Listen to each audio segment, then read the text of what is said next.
Hello and good morning. Today I wanted to talk a little bit about what is it like when we come across big behaviors in our kids. Now, if you have a child who has extreme behaviors, who has extreme attitudes, or any of that, oftentimes we will encounter situations that are outside of the average childhood experience. And because we live it 24/7, it is it becomes our normal. So when you hear someone else talking about like their child's behaviors, it might seem totally just completely different than your own experience. But something that we have to address, and I have to address as a parent of children who are neurodiverse and who have differing behavioral and emotional needs, is that my own anxiety is a strong influencer in how I respond to situations. And also my own triggers, what I have a history of internalized stress that can lead to trauma or traumatic experiences themselves can impact me, as well as my own biases, because that's a very real thing too. And so when we are parenting or teaching or are a caregiver for children like this, I wanted to just provide a practical tool that you can use to help kind of break apart what is so daunting and terrifying in some of those moments. Because when we are responding to a situation, we're never responding to just that thing. There's generally a whole lot more that's going on, right? I do want to give kind of a warning at the beginning. We will be talking about some behaviors that may be very uncomfortable for some people, or for other people may actually trigger a response in yourself. So if that is the case, just heads up, we will be talking about different forms of abuse and very severe childhood behaviors. So just forewarning, recognize your body if you feel uncomfortable with it, and all of that. You can log off. You can I'll try and post just the information itself later, but I feel like examples are a way that we really learn, but we don't want to push anyone past their limit, right? So when we have a situation crop up, and I'm going to start with just a really easy peasy situation, like your child picking their nose. This is something most every child will experience at some point in their life. Maybe they're 2, maybe they're 12, but they're going to pick their nose at some point. And parents have so many different responses. Some parents are just like, they'll just grow out of it. Other parents shame the child, right? Don't you know that's embarrassing and gross? Every parent has a different response. And so if we look at, here's our chart. In here, we have the behavior. Whatever the behavior is. And I'm going to go into other more intense behaviors later. Right now, picking our nose. This is the one we're doing. And so we have a lot that impacts the parental response, the teacher response, the caregiver's response to this, okay? So one of those responses is just, what is the current problem? Well, in that moment, what are you encountering? Is it that the child's picking their nose and wiping it on people? Is it that it's contributing to a bloody nose? Or it's just gross, right? It's unappetizing. What is the current problem? Then you also have, what is the impact on the family? So are they doing it at dinner around everyone? Is this something that all your kids do? Is it just bothering other people, right? And you can't even expand it to each family member, because each person will have their own unique response as well. Another area that we are reacting to is society. Now, there are varied responses within society to different behaviors, right? But there are just some things that kind of almost everyone thinks are gross. Almost everyone, right? So this could be society standards. What is society standards of expectation?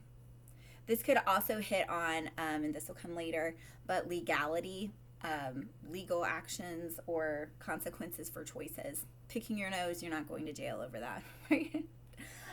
You can also then have What is my personal trigger for this? Now, a trigger is not something that just makes you feel gross. A trigger is something that responds to an emotional, physical, spiritual memory within yourself. So maybe when you were much younger, your brother picked his nose, wiped it on you, and then would blame you. So you feel a lot of shame and grossness attached to that.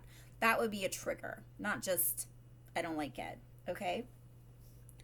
Another area is my bias. Maybe you always saw white girls with brown hair picking their nose when you were in elementary school, and you just have this thing about white girls with brown hair picking noses. It's a bias, okay? And then another area that can impact our response, we just have other things. So obviously picking our noses is not a moral issue or a faith issue, but faith, our morals, those type of things can also impact our responses. What are expectations at school? You know, if they're in a club, something like that.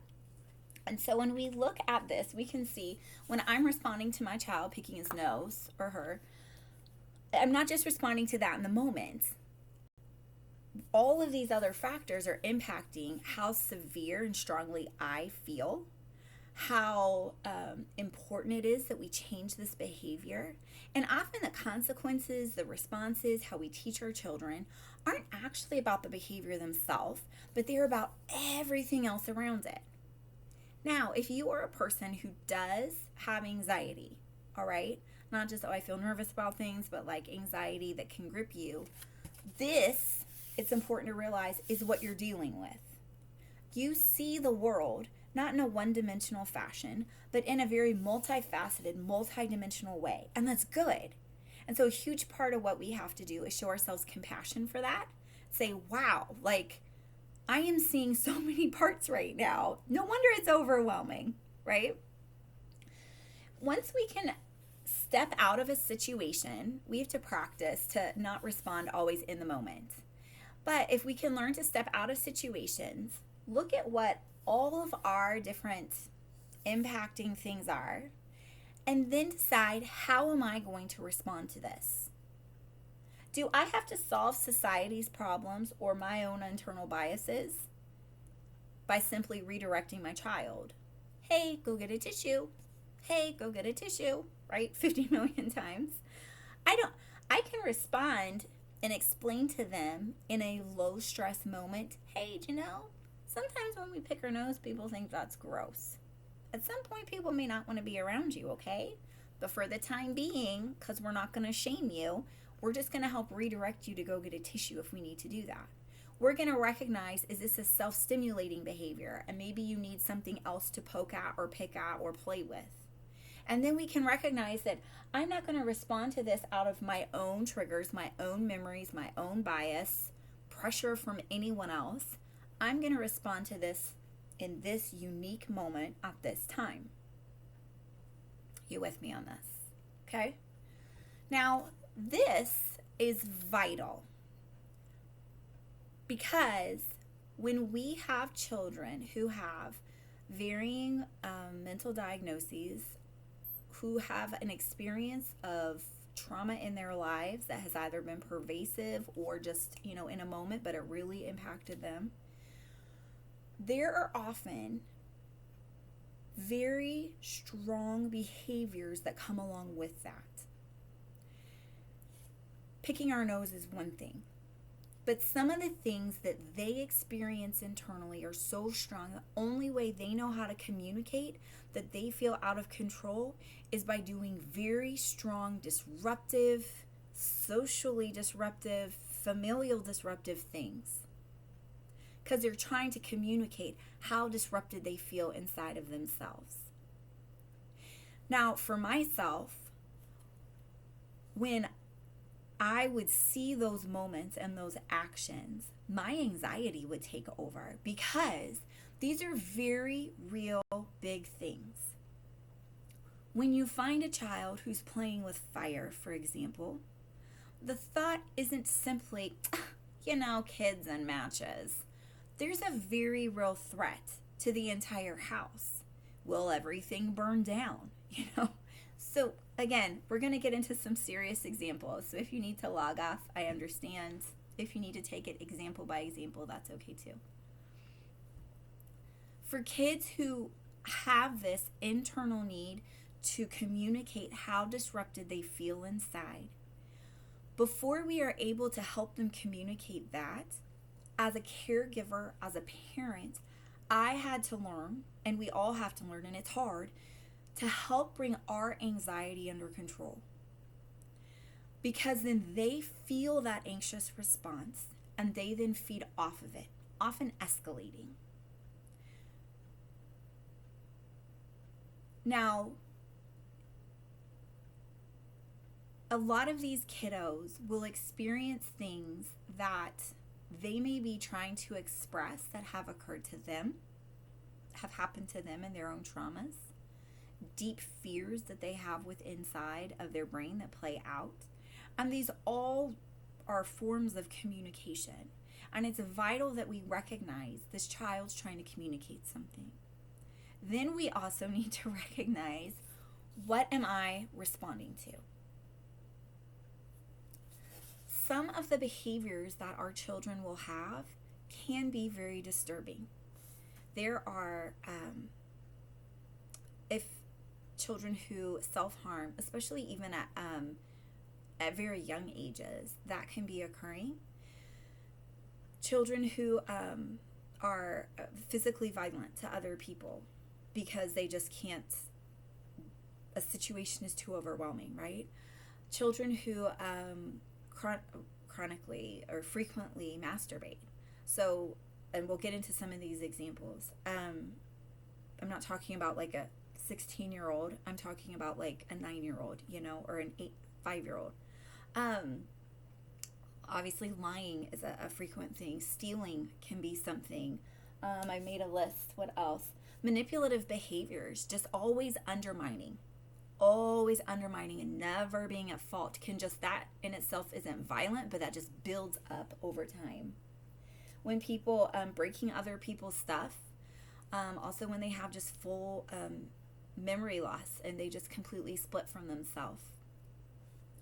And so what happens though is, in a moment like this, where there is a behavior playing out that you discover, there is that first initial moment of shock. You find a child with a bunch of matches. You find a child touching another child's privates, because that happens. You find a child blocking someone else, intimidating someone else so they can't come and get help. And the very real experience of caregivers, as teachers, even as parents, in these situations is, oh crap, what is going to happen when they're older?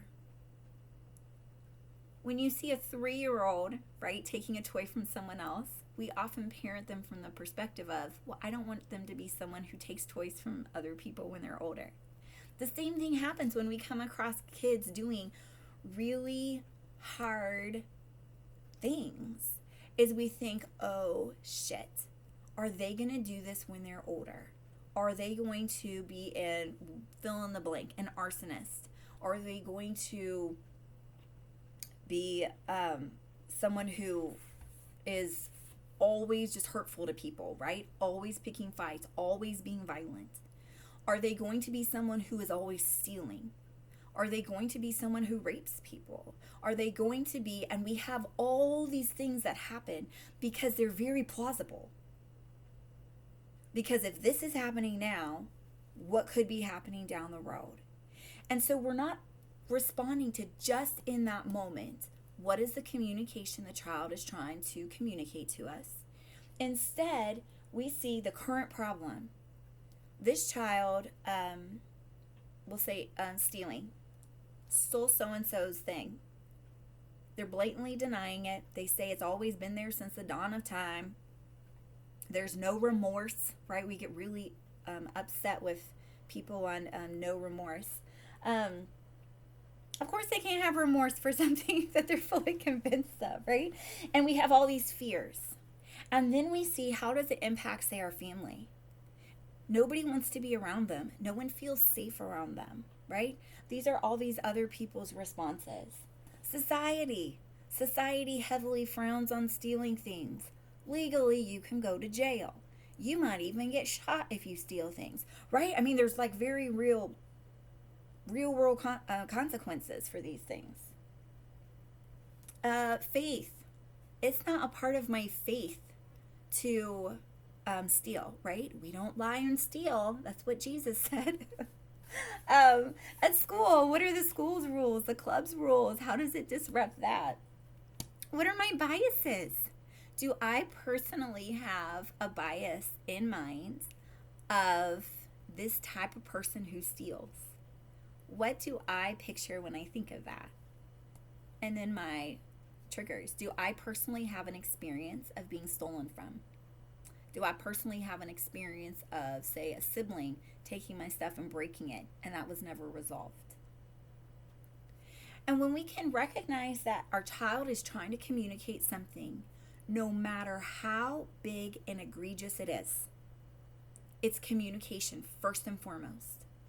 And then if we can go through and recognize, where are all of my feelings and all of my responses coming from? And even jot it out by each thing. I don't want my son to be arrested when he's 16 because he's being stupid and stealing something, right? I don't want society or teachers or family to look at me and think she just didn't teach him better. Those are all me things, though. And so if we can go through and list all of that out to see how much is impacting us, this is where our over-the-top responses come from. This is why it can seem so confusing and so muddled and so overwhelming when we deal with these hard things. And then we can look at, in this moment, what is this specific child trying to communicate? What happened in this day? What happened in their healing theme of their ongoing experiences is trying to say that it needs more help, that it needs more structure, that it needs more consistency, right? Or more understanding.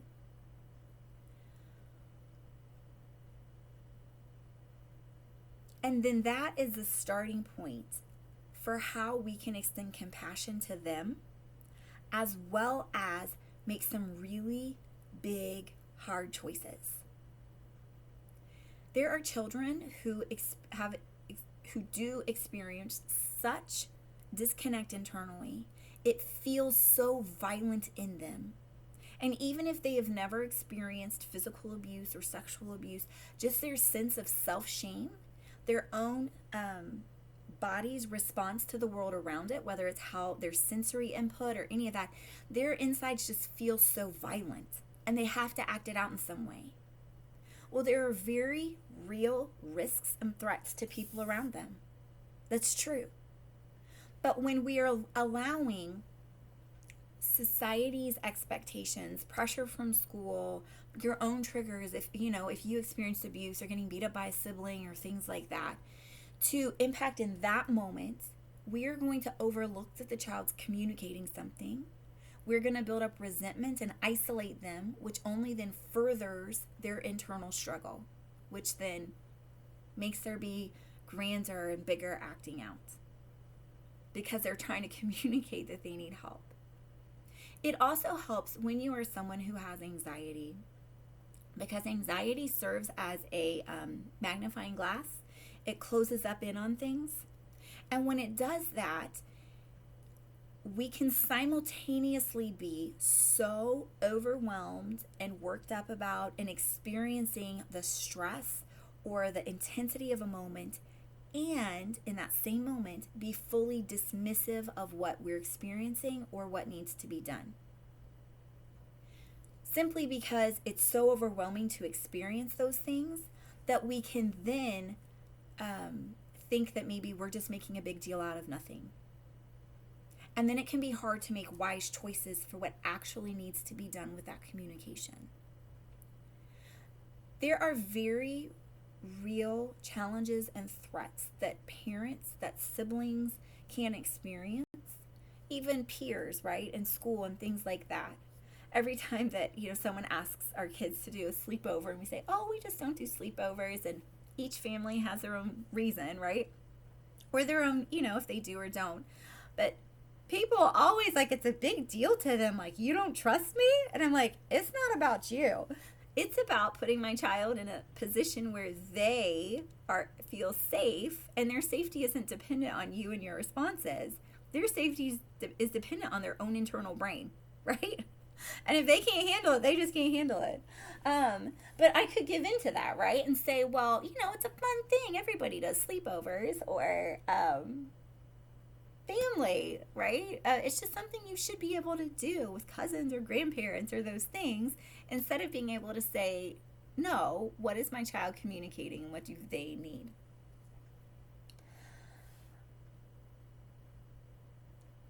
I feel like it's very important, especially for those parents out there who experience such challenging behaviors day in and day out. They will look different from family to family, but the feeling of threat, the feeling of isolation, the feeling of fear is always there. I am staunchly dedicated to pushing into peace and sitting in peace and not being driven by anxiety and fears. And yet the reality is, at this moment, there is a knife hidden somewhere in my house. That's terrifying, right? And how do we handle those things in a way that values and cherishes everyone, at the same time keeps people safe, right? There are families who experience children who molest siblings, parents who feel threatened by their very own kids. And so to dismiss or to put the expectation of behavior, to dismiss the fears, the statements that people will say, like, well, just trust God and just pray about it, or, every kid can be a bit crazy. Those are statements that speak from ignorance and are highly unhelpful. When we see parents who are so overwhelmed, they are trying to communicate that they are at their wits' end and they don't have another option and they don't know what else to do. And their daily reality is far more intense than what you could imagine. The greatest thing in those moments is to be able to sit with them in their grief, make them a meal, and don't say, gosh, but I just love your kid, or your kid's just so good for me. Because that doesn't take away the very real, tangible threat that's occurring within your own house. That also doesn't take away the very real realities of a future that is very challenging for our children. It's not that you speak negative futures over your kids. It's just the reality that someone whose brain jumps in and out of a cognitive state and doesn't remember where they are at times is going to do some stupid shit in their lives. And as a parent, I'm the one who's going to have to walk the long road with them, regardless if they're in jail or not, regardless of which new person finds them and they're the friendliest person to, but they'll turn on them in an instant. Our children need safe, structured places where someone's not going to try and take over as their safe caregiver, right? And our children need to be understood. It's not about behavioral expectations. It's about what are they trying to communicate? And can we offer them compassion in those moments? I have a friend whose son is going through a lot, and she got an email from one of this child's teachers who said, I have compassion for your son, yet I will not tolerate his behavior. And I laughed at that. Oh, that struck me. It's such an compassionate intolerance. And as parents with kids who are like this, sometimes we just need a random text in the middle of the day saying, take another deep breath. You're doing the best you can. Hey, today might be hard, but you're providing a safe space. Because for us on some days, safe space is the benchmark. did everyone get fed and no one is dead? It just is. That will look totally different than another family's baseline. And that's all right. But then as parents, we also have to grieve that. We have to grieve that some children will never have that same emotional connection with us that are just like that, I love being a mom feeling. And it's not their fault and it's not our fault. It's just the reality of it.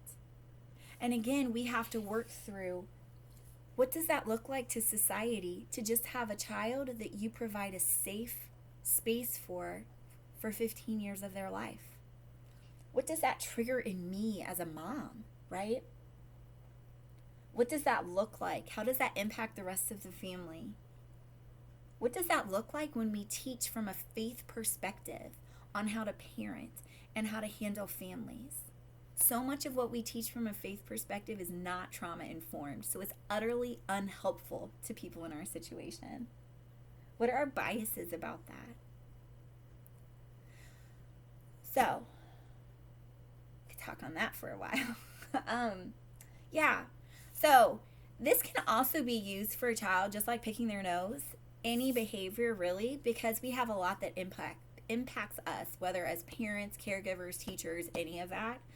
However, for parents who have children who are neurodiverse, who have clinical diagnoses, who are on medicines that make them act a certain way, who have traumas that severely impact their lives, I can fully embrace a vibrant spirituality and still live in a shitstorm day to day, because that's just my reality. I can have a child who I will fight for with every breath that I have, and yet still resent seeing them in most moments, because this is just how our life is. Does that suck? Yeah, it's just a different life. And so for us, learning to recognize all of the things that impact our decisions in a moment is the best thing that I can do to know how am I helping that child with what they're trying to communicate in that moment and not being drowned in the rest of it. Then I can also understand, what do I need to work on? What do I need to address in regards to others' expectations of me, my own expectations of myself? If you know people who live this type of life, reach out to them. Encourage them. Send them reminders of just, you're on my heart, right? Gosh, you're running a marathon, and I know it feels like the longest mile, 21 ever. But keep it up. We need those types of encouragements to hear, to know that it's okay. It's okay that it looks different than someone else's, and that there can be safety in that for us and safety for our kids. So thank you for joining us this week. And have a good week, and listen to the communication that your children are giving and your body is giving too.